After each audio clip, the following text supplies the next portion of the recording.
Hola, muy buenos días, queridos oyentes. Estamos en el día de hoy. Me acompaña mi compañera Sandra Daniela.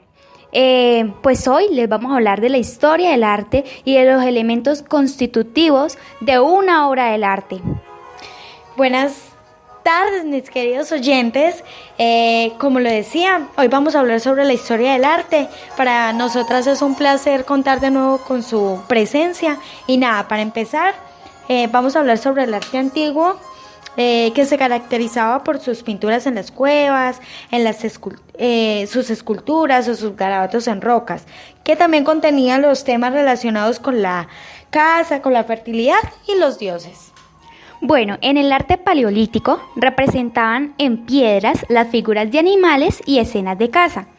En el arte neolítico, en las esculturas de diosas madres, los monumentos de piedra y en la cerámica fueron las principales manifestaciones de esta. Bueno, Dani, y pasemos al periodo mesopotámico, que comprendía entre los siglos 3500 a.C. y al 539 a.C., que se caracterizaba también por sus garabatos y sus relieves en piedra, narraciones épicas. También contaba con unos hechos históricos, como por ejemplo, que los sumerios inventan la escritura. Bueno, en el arte de Egipto, las pinturas se caracterizaron por presentar figuras junto a otras, en la arquitectura por su monumentalidad a partir del Imperio Antiguo, en la escultura por representar soberanos con porte majestuoso, en el arte persa, las alfombras, las figuras de arcilla, la arquitectura, la escultura y la cerámica fueron los principales trabajos artísticos. Los artesanos también se reunían para diseñar y practicar de su arte. En el arte en Grecia, este se caracterizó por representar figuras tanto de dioses como de humanos. En la arquitectura se centraron en los templos y en la pintura, como una de las formas más altas del arte. Bueno, el realismo romano, quien fue influenciado por Grecia, quien comprendió el periodo romano, tocaba los temas como la naturaleza, la historia, las alabanzas o las narrativas, y la arquitectura romana. Los hechos históricos fueron el asesinato de Julio César y el fin del Imperio Romano del Occidente. Pasamos al Bizancio e Islam.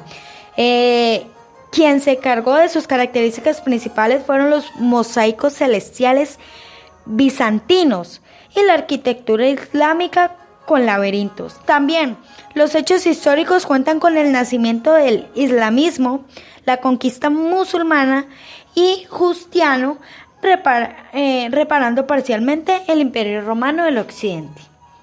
Bueno, en el arte gótico, centrado por el arte primitivo como los godos, en la pintura con un estilo más sombrío, oscuro y hasta emotivo. En la escultura por representar un mundo como era realmente. El arte romántico, el arte se centraba por los primeros cristianos, en la pintura por las figuras simplificadas e idealizadas y en la escultura por los monumentales situados en el exterior de los edificios. Bueno, pasamos a 1527 a 1580, que encargados del arte que rompe las reglas y el artificio sobre la naturaleza, el Renacimiento, manierismo exactamente. Pero bueno, después de esto ocurrió el Barroco en 1600 y 1750, que contó con el esplendor y el florecer de Dios, arte como arma para las guerras religiosas. Cuenta con los hechos históricos de la Guerra de los 30 años entre los católicos y los protestantes. En el simbolismo, es un movimiento literario de las artes plásticas. En la pintura son las interpretaciones de poetas y pintores. En el arte, pues, equivale a una experiencia también con la importancia que tuvo la poesía y la repercusión con el teatro. Bueno, pasamos al romanticismo, mi compañera Dani, en 1780 y 1850, quien fue el triunfo de la imaginación y la individualidad. Bueno, este también cuenta con la independencia de Estados Unidos, la Revolución Francesa y Napoleón, emperador de Francia. Bueno, pasamos al realismo, que fue el arte dedicado a la clase obrera y a los campesinos, que se denominó pintura al aire libre. Contó con las revoluciones democráticas en Europa. Pero Dani, el impresionismo, que fue en el siglo XX, ahí es donde prácticamente podemos decir que evolucionó. Todas estas, como la pintura, la literatura.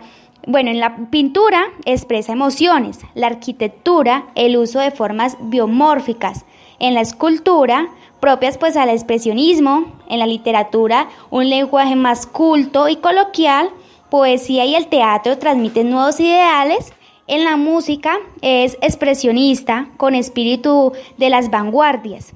La danza, manifestaciones artísticas. Y por último el cine, pues reflejaban la realidad de una forma macabra y oscura. Pues sí, Dani, pero yo te tengo la mejor, te tengo la revolución contra el impresionismo, el postimpresionismo, que comprende los periodos de 1885 y 1910, que también contaba con una ligera revolución, pero también para ponernos un poquito en sintonía, vamos a hablar sobre las vanguardias de 1900, en la actualidad, claro, porque este es el arte innovador con numerosos movimientos, como por ejemplo el expresionismo, El cubismo, el futurismo, el surrealismo, el expresionismo abstracto, el pop art y también contamos con los hechos históricos como la Primera y la Segunda Guerra Mundial. o la revolución en rusa también. No, claro que sí. Entonces, bueno, para entrar un poquito, también en el tema hablemos sobre los elementos que comprenden las obras, Dani, porque estos sí que son sumamente importantes.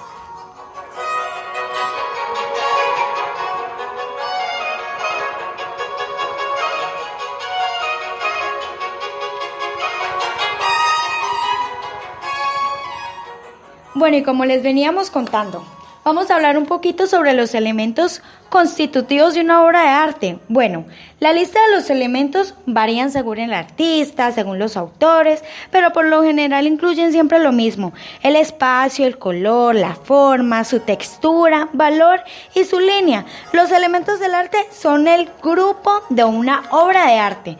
Y bueno, los artistas trabajan con estos elementos. Cabe aclarar que no es necesario que estos utilicen completamente todos los elementos, pero sí la mayor parte de ellos, debido a que se necesitan al menos dos para comprender la obra. Así es, Dani, como por ejemplo el espacio, área proporcionada por un motivo particular. Puede tener dos dimensiones, como lo decías, alto y ancho, o tres, si contamos la profundidad.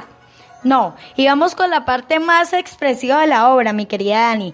Este es el color. Y visto mediante la luz, claro, cuando los colores primarios se mezclan y forman colores secundarios como el verde, como el violeta y el naranja. Pero cuando estos vuelven y se juntan, crean colores terciarios y se obtiene mediante esta mezcla los colores como el amarillo naranjoso, el rojo naranja, el violeta rojo, entre otros. Bueno, y para hablar también sobre la forma, la zona que define objetos en el espacio. Esta puede ser de forma geométrica, como los cuadrados o los círculos, o de una forma orgánica que hace referencia a las formas naturales o libres, pero también puede ser bidimensionales, se encarga del largo y del ancho, o delimitadas por líneas, o tridimensionales de largo, ancho y altura. Así es, Dani, pero también se debe tener en cuenta la textura.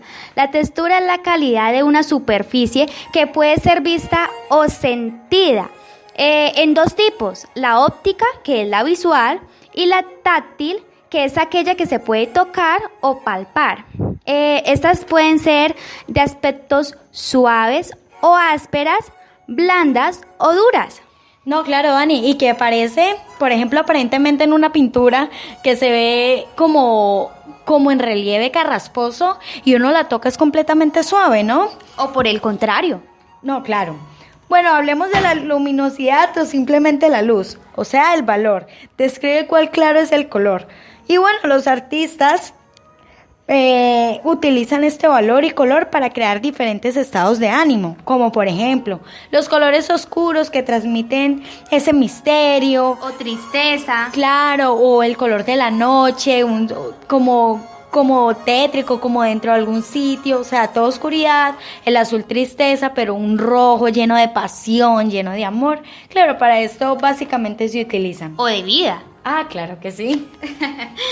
En la línea es el medio más sencillo de representación de una forma concisa que se puede definir como la marca, con mayor longitud de anchuras, que tiene 2 puntos tomados, cualquier forma en el camino o también el camino identificable, creado por un punto que se mueve en el espacio, Dani. Las líneas pueden ser rectas o curvas, finas o gruesas, verticales u horizontales o también diagonales. Bueno, y para terminar con esto de los elementos, partimos con la figura. Conjunto de cuerpos organizados, relacionados entre sí, que representan uno solo. Una figura puede ser la apariencia o el aspecto externo de un cuerpo u objeto a través del cual se pueden distinguir frente a otros. Bueno, así terminamos en el día de hoy, pero siempre tienen que estar conectados. Ya en la próxima tenemos un próximo tema principal. ¿Qué nos dices de esto, Dani?